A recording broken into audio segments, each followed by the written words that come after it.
your favorite real estate agent. I am driving on 99 for half an eternity because we're going down to Houston. We are almost Sugarland.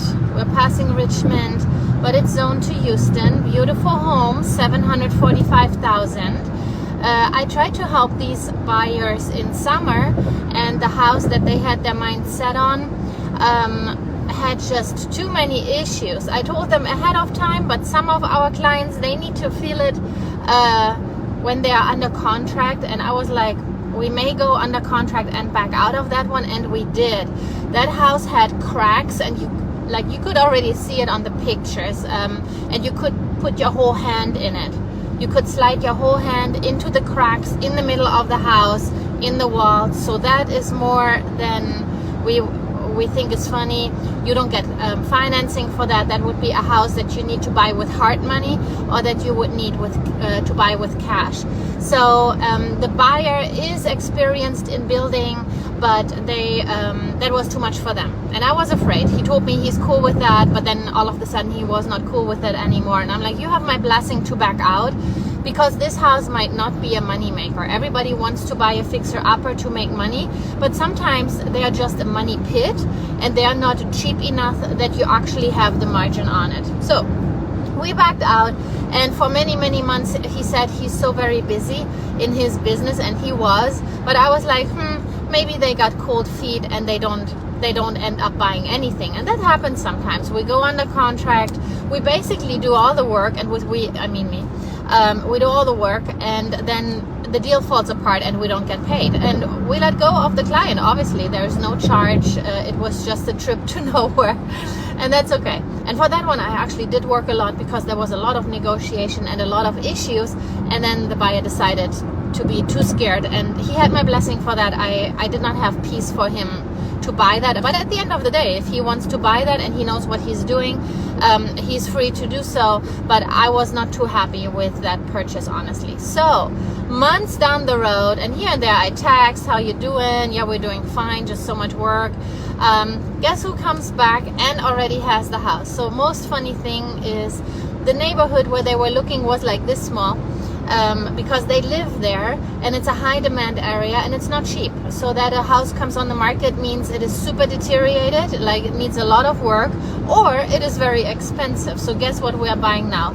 This one is in a good shape. It had some issues in the past, but it's already all taken care of. We got my top inspector in there. They confirmed, and then they double, and then they triple confirmed. Everything is good, no worries, no leaking AC, no mold, no moisture. The stucco is in good condition, yada yada yada. We got it all checked. They were a little bit skitterish because of the first experience, right? So I understand that. So we got everything checked out, and due to the first experience, they needed a little bit more hand holding, because they were so afraid to spend a whole lot of money. 745 is quite a bit for most people, on a house that may not be in a good condition, right? That would be the worst. So we got all of that confirmed, and today is closing day, so I'm on my way. What a fantastic weather to buy a house, but even if it would be pouring, I would be excited. And we go there, we do final walkthrough. What is a final walkthrough? Final walkthrough is right before closing, confirming we are buying what we thought we are buying. There was no fire, there was no hurricane taking off the roof, there was no pipe burst, set the whole place underwater yesterday or this morning. With this house, it's very unlikely. We didn't have bad weather. We still do a final walkthrough always. It's just part of our due diligence. I just come back from court 2 weeks ago.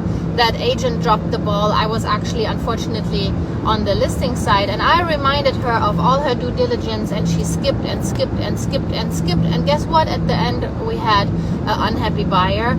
We went to court. We proved. I checked the list for the other side agent, and she still would not do the right thing. And then her client was upset and thought, who to blame? Let's just blame the other side. So it went nowhere, and that was all good. Wait a second, I'm low on fuel. I think I will make it there. So that was a good reminder why we do our due diligence, not only for our own clients, but often for the other side, reminding them, hey, you did an inspection, you wanted to reconfirm a certain condition. Did you do it? Oh, you forgot about it. Okay. Final walkthrough. Oh, you do it after closing. There is no sense, because after closing the deal is done. Everything is sold. You cannot just do the final walkthrough after. It just makes no sense. So that's why we do that, and we hold we put our own client at safety, but we also make sure for the whole transaction and even the other side that everything is going the right way as much as we can help it. We don't hold a gun to their head, do your final walkthrough. If they don't want to do it, they don't do it. But then it gets ugly after, right? Did we not just have that? But it was all good, and they understood. They went all the way to court with us just to tell us, you know what, never mind. And I'm like, that's what we were telling you for 1.5 years. It was a long thing, just a waste of money for everybody, but it's okay. We have insurance. As agents, we have insurance. If anything pops up, attorneys are paid for. So I just got dressed for nothing. Got dressed for nothing, just to say you're not getting a penny from our side at court. And she was like, okay, in that case, never mind, thank you very much, have a good day. Because I said, if you want to make this continue, it will just get more expensive. And at that point, it would have gotten very expensive for her to try to make up things out of thin air. So for that, it is so good that we cross our T's, that we dot our I's. Me, my assistant, we are on it. If there is a wrong check mark on a disclosure, we get back. We're like, sorry for bothering you, but this check mark is incorrect. We need this corrected. That's why we are so detailed about everything. So, but back to the story. Today, final walkthrough. That's why we do final walkthrough. It's all happy clappy until it's not happy clappy anymore, right? So that's why we do that. And a funny story, I had an agent 100 years ago when I got my license. I was a baby agent. I had no bloody idea. He was an expert, so he had years under his belt and he knew what he was doing. You know what he does? He buys fixer-upper homes, but in acres. So he buys like in a, how do you say, houses from the 50s, built on pier and beam, very simple houses. And he, at that time, 6-7 years ago, he bought them for $50K, $30K, so like worst condition homes, and then he would renovate them and rent them, or renovate them and sell them. So guess what? He thought he's the expert, and he didn't want to make the time to do a final walkthrough and go there. He buys a house, like, let's say, I don't know what it was, 60K, 80K, something like that. And he's like, it's for myself. Let's just skip the protocol. We just go straight to closing. It's just a cheap house. The house was in such a poor condition.